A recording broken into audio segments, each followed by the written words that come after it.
El gato y la zorra, de Arquíloco a Bialik. Una fábula esópica y un cuento folclórico en la tradición fabulística hebrea medieval y moderna. Parte primera. De Arquíloco a Berejí a Hanagdan. La fábula del gato y la zorra en la tradición esópica y hebrea medieval. Un proverbio de Arquíloco. La historia de la fábula del gato y la zorra hunde sus raíces en un fragmento del poeta griego Arquíloco de Paros, del siglo VII a.C., que ya formulaba el proverbio destinado a recorrer milenios de literatura europea. La zorra conoce muchas cosas pequeñas, mientras que el erizo conoce una sola pero grande. Esta intuición, el contraste entre la multiplicidad dispersiva y la única virtud resolutiva, es la semilla narrativa de la que brotará una de las fábulas más longevas y difundidas del mundo occidental. Isaías Berlin, en su célebre ensayo El erizo y la zorra de 1953, la convertirá incluso en una categoría hermenéutica para distinguir dos tipos de pensadores y escritores: los que persiguen muchas ideas distintas y los que organizan todo en torno a una sola gran visión central. La fortuna del fragmento de Arquíloco no es pues solo literaria sino también filosófica. La tradición esópica y María de Francia. La intuición de Arquíloco entró luego en la tradición esópica, donde la fábula del gato y la zorra recibió la forma narrativa clasificada como Perry 605 y como tipo 105 en el índice Aarne Thompson Utter. En la versión canónica un gato y una zorra se encuentran.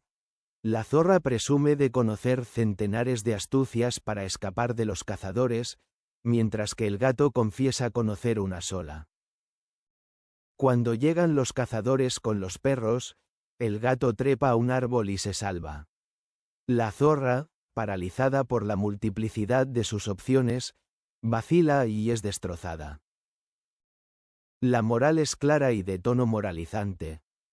La sencillez auténtica vale más que la astucia fanfarrona. Quien posee una sola virtud sólida supera a quien tiene 100 argucias inútiles en el momento del peligro. Esta fábula se difundió por toda Europa a través de las colecciones latinas medievales y la tradición oral, hasta recibir una de sus formulaciones más influyentes en el Hisopet de María de Francia, escrito hacia 1170, donde la moral se enriquece con un matiz. Un hombre sabio sabe reconocer a un mentiroso por muy plausiblemente que hable. Los hermanos Grimm producirán en 1812 la versión alemana, el cuento número 75 de su colección titulado El gato y la zorra, sustancialmente fiel al esquema esópico, que se convertirá en la versión más conocida para el gran público europeo moderno. Berejí a Hanagdan y los Misley Sualim. El paso decisivo de la fábula a la tradición hebrea medieval se produce con Berejí ben Natrona y Hanagdan, estudioso judío que vivió entre los siglos XII y XIII, de origen francés pero residente en Inglaterra, cuya identidad ha sido vinculada con buena probabilidad a un tal Benedictus Le Puncteur documentado en Oxford en 1194. Su apodo Hanagdan, que significa el puntuador, deriva del oficio con que se ganaba la vida.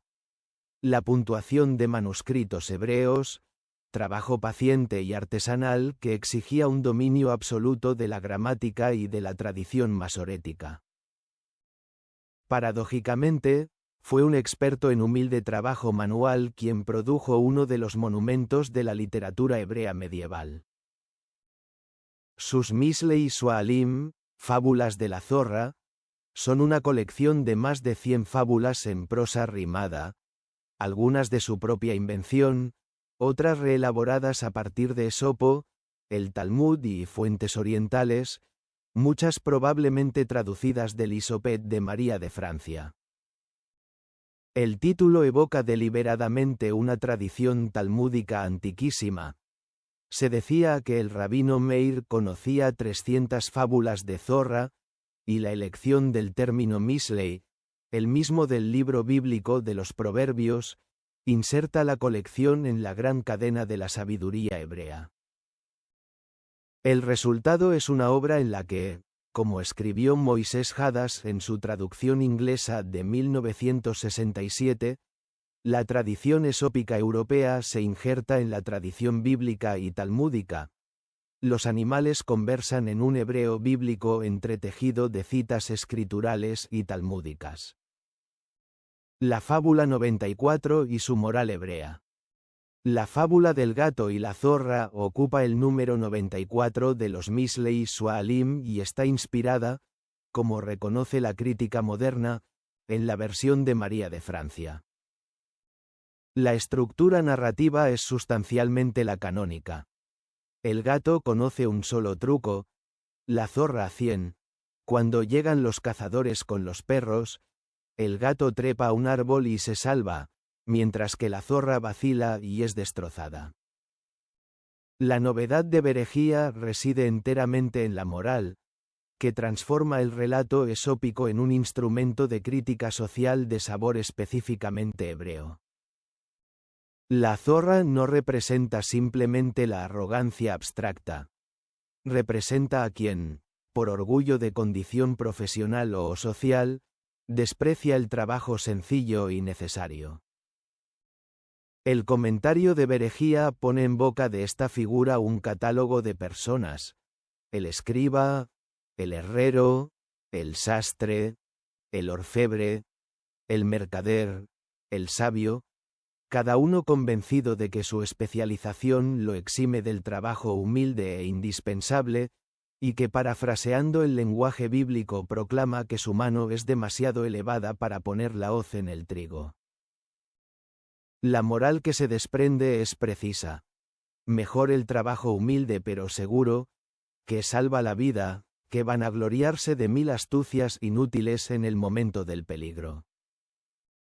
Esta reescritura de la moral esópica como crítica a la presunción profesional es significativa en el contexto de las comunidades hebreas medievales de la Europa occidental, donde la división del trabajo y la estratificación social dentro de la comunidad eran fuentes de tensión. Berejía usa la estructura universal de la fábula para decirle algo preciso a su comunidad. La verdadera sabiduría no reside en la multiplicidad de las competencias exhibidas, sino en la humildad del trabajo que garantiza la supervivencia. Parte segunda. Bialik y un cuento diferente. El gato y la zorra en la literatura infantil del Renacimiento hebreo. Un libro nacido en la tormenta. En 1917, el año de la Revolución Bolchevique, Shoshana Persich fundaba en Moscú la editorial Emanut, nombre que en hebreo significa arte, con una sucursal en Odessa. En un momento en que el imperio zarista se desmoronaba y el futuro de las comunidades hebreas de Rusia era sumamente incierto, Persich eligió invertir en libros ilustrados para niños en lengua hebrea.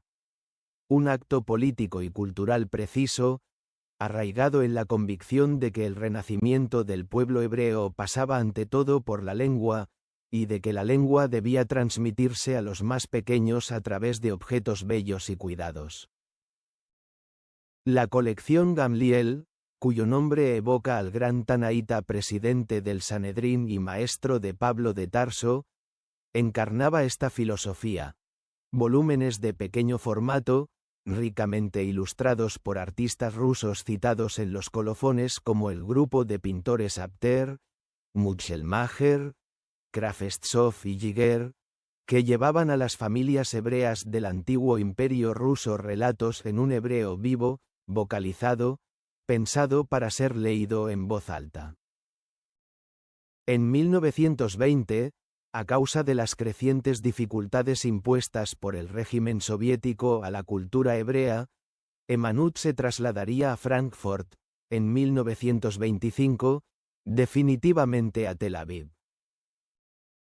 En este contexto, entre 1920 y 1923, vio la luz el librito Jajatul Behasual, El gato y la zorra, adaptación de un cuento popular traducido y elaborado por Chaim Neyman Bialik, con ilustraciones policromadas firmadas con el seudónimo hebreo Nafliel. 2 cuentos, un título, la divergencia narrativa. El título Jajatul Behasual podría hacer pensar en una adaptación de la fábula 94 de Berejía Ha-Nagdan, que lleva el mismo título y los mismos protagonistas. Una comparación detallada de los 2 textos revela, en cambio, que se trata de relatos radicalmente distintos, pertenecientes a tipos narrativos folclóricos diferentes. En la fábula 94 de los Mislei Sualim, el gato conoce un solo truco frente a los 100 de la zorra. Llegan los cazadores, el gato se salva trepando a un árbol, la zorra vacila y perece. Es la fábula esópica clásica, el tipo 105 del índice a Arne Thompson Utter, con la moral hebraizada por Berejía pero la estructura intacta. En el cuento de Bialik no hay ninguna comparación entre las astucias del gato y las de la zorra, no hay cazadores, no hay castigo de la fanfarronería. El relato sigue un tipo narrativo completamente distinto, clasificable como variante del tipo 103 del mismo índice, el del pequeño animal desconocido que aterroriza el bosque gracias a la reputación construida por un aliado, difundido en el folclore eslavo y de la Europa oriental, el ambiente cultural del que procedían los lectores de la colección Gamliel. La deuda de Bialik con Berejía y con la tradición fabulística hebrea medieval es por tanto indirecta. Es la deuda de quien se mueve conscientemente dentro de una tradición, no de quien adapta un texto específico. Bialik y la fábula como acto cultural.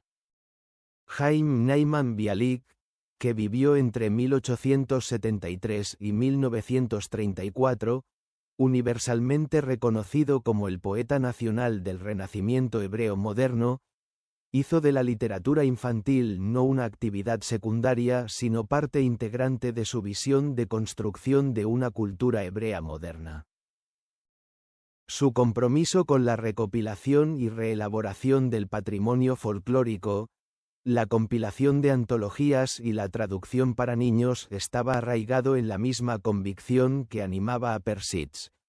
El futuro de un pueblo se construye a partir de la educación de los más pequeños, y la educación pasa por la lengua.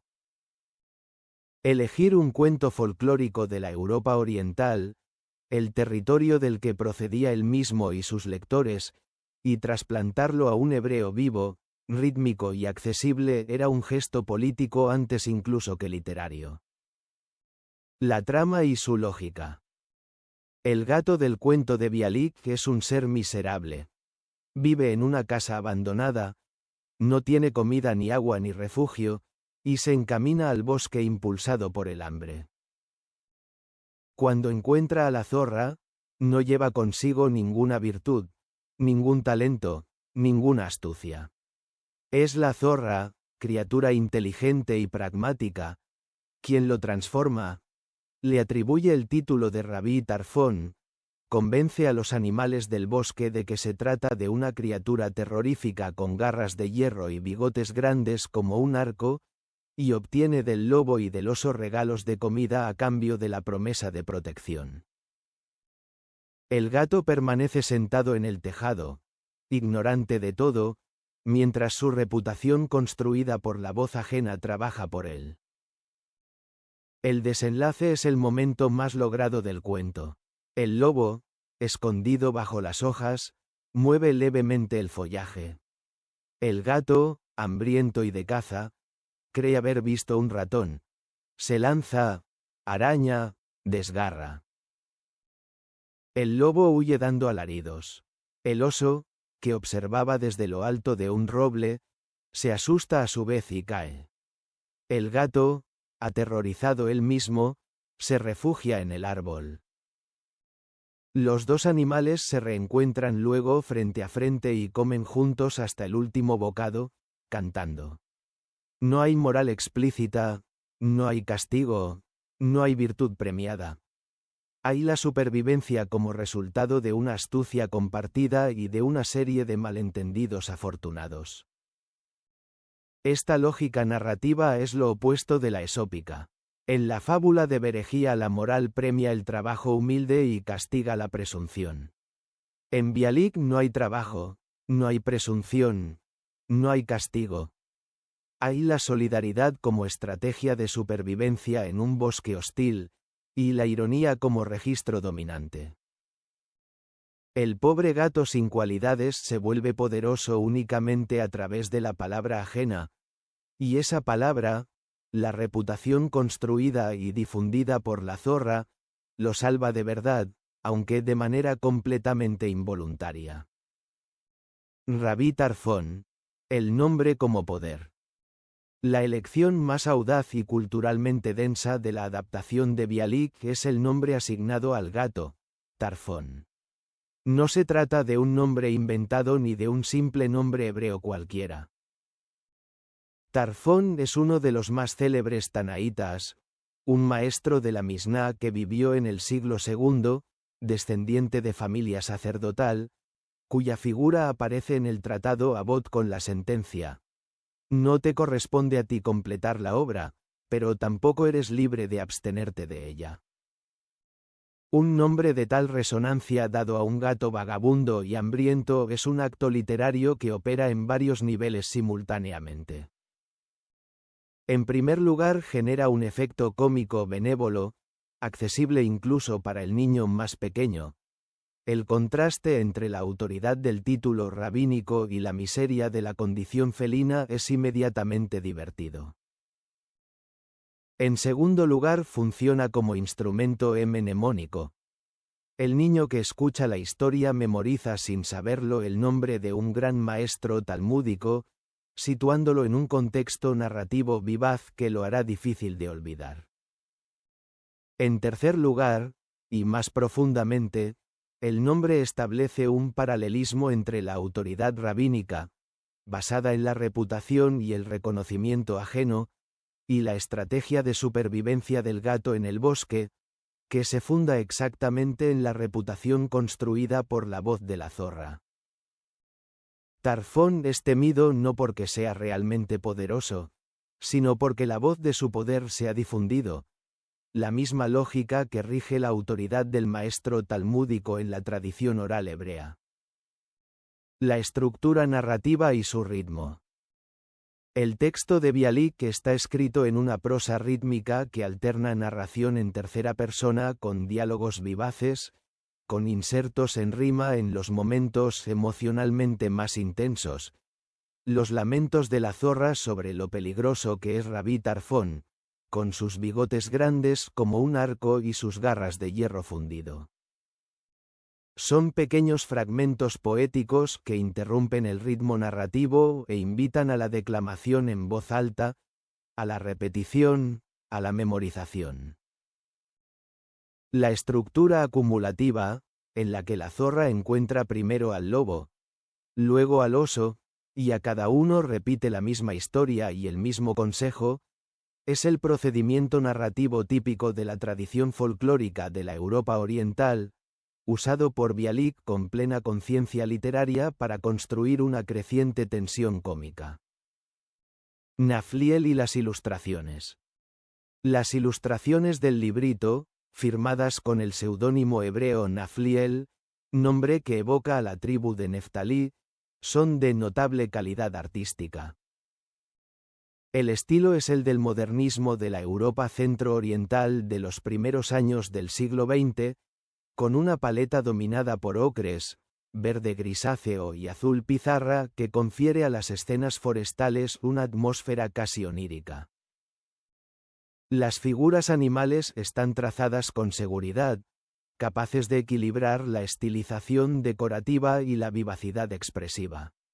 La portada, con el gato arqueado sobre el lomo de la zorra sobre fondo anaranjado con motivos circulares, Es una pequeña obra maestra del modernismo gráfico aplicado al libro infantil. La autoría precisa de Nafliel queda por esclarecer. Podría ser un seudónimo hebreo adoptado por uno de los artistas del grupo Emanut, Abter, Mutzelmacher, Kraftsov o Giger, según una práctica común en el ambiente del renacimiento cultural hebreo, donde la hebraización del nombre era en sí misma un gesto de pertenencia. Teología de la solidaridad y dimensión política. La lógica narrativa del cuento de Bialik no es solo una elección estética ni una variante folclórica. Resuena con uno de los principios fundamentales de la ética hebrea rabínica. El tratado talmúdico Sebuot formula el principio que recorre toda la tradición comunitaria hebrea, Kol Israel Arebim Ce Bacé, que significa todos los israelitas son garantes los unos de los otros.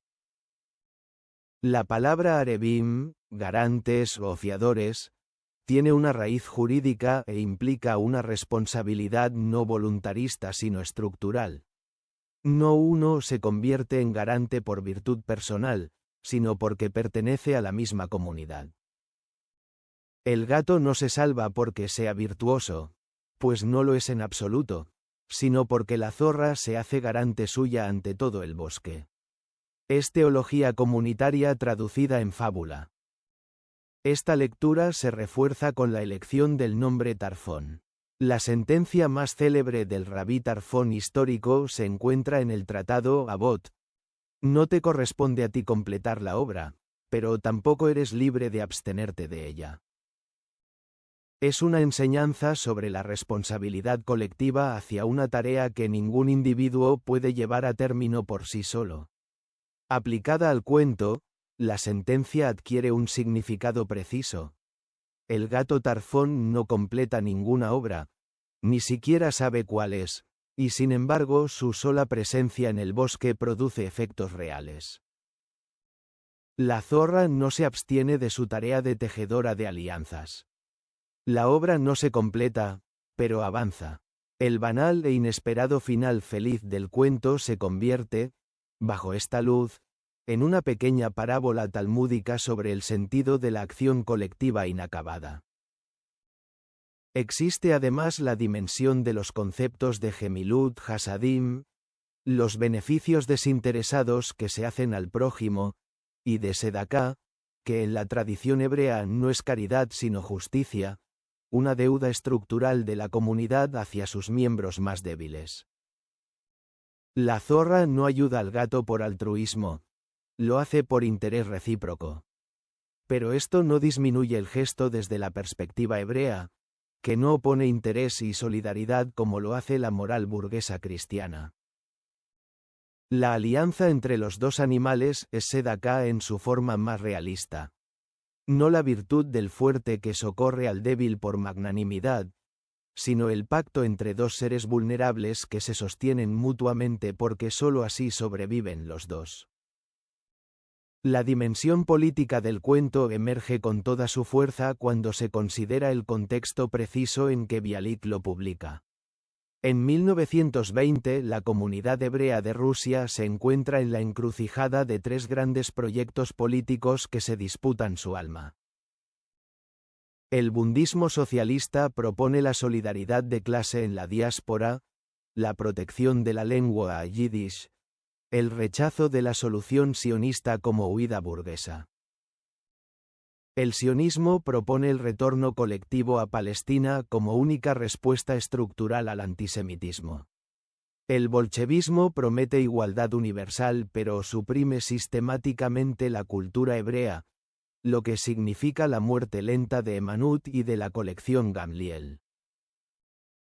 En este contexto la pareja gato y zorra, el débil sin cualidades aliado con el astuto pragmático que sobreviven juntos en un bosque hostil mediante la reputación construida y la astucia compartida, puede leerse como alegoría de cualquier política de coalición en condiciones de minoría. No es necesario que Bialik lo haya pretendido conscientemente así. Las grandes alegorías funcionan también cuando su autor no las programa. Existe por último un hilo sutil que conecta el cuento de Bialik con el ensayo de Isaías Berlin El erizo y la zorra de 1953, que parte del mismo fragmento de Arquíloco con que se abre la primera parte de este estudio. Berlin usa la pareja zorra y erizo como herramienta para distinguir dos modalidades del pensamiento: la pluralista y empírica, capaz de sostener muchas ideas distintas, y la dogmática y totalizadora, que reduce todo a un único principio. Escribiendo en la posguerra inmediata, Berlin tenía en mente explícitamente la crítica a los totalitarismos del siglo XX, nazismo y estalinismo, que eran pensamientos de erizo aplicados con violencia al mundo. La zorra, en su ensayo, es la figura de la libertad intelectual. Que Bialik, 30 años antes y en el mismo contexto geográfico y cultural, hubiera hecho de la zorra la figura de la astucia solidaria y salvadora no es una coincidencia banal. Es la señal de una tradición cultural que había depositado en ese animal algo más complejo que la simple astucia. Conclusión. La historia que este ensayo ha reconstruido es la de dos maneras distintas de hacer lo mismo: tomar un relato que circula en el mundo y volverlo hebreo. Berejía Hanagdan, en los siglos XII y XIII, toma la fábula esópica del gato y la zorra tal como la había formulado María de Francia y la injerta en la tradición bíblica y talmúdica, modificando su moral para que hable a las tensiones sociales de su comunidad. Bialik, en 1920, toma un cuento folclórico de la Europa oriental, no la misma fábula de Berejía sino un tipo narrativo diferente, y lo transforma en un texto hebreo para niños que lleva consigo un sistema de valores, una red de referencias culturales, un sentido de pertenencia. En ambos casos el gato es el instrumento de esta operación, un animal lo bastante común para ser universalmente reconocible, lo bastante ambiguo para prestarse a lecturas múltiples, lo bastante feliz en su propio cuerpo como para sobrevivir en cualquier bosque.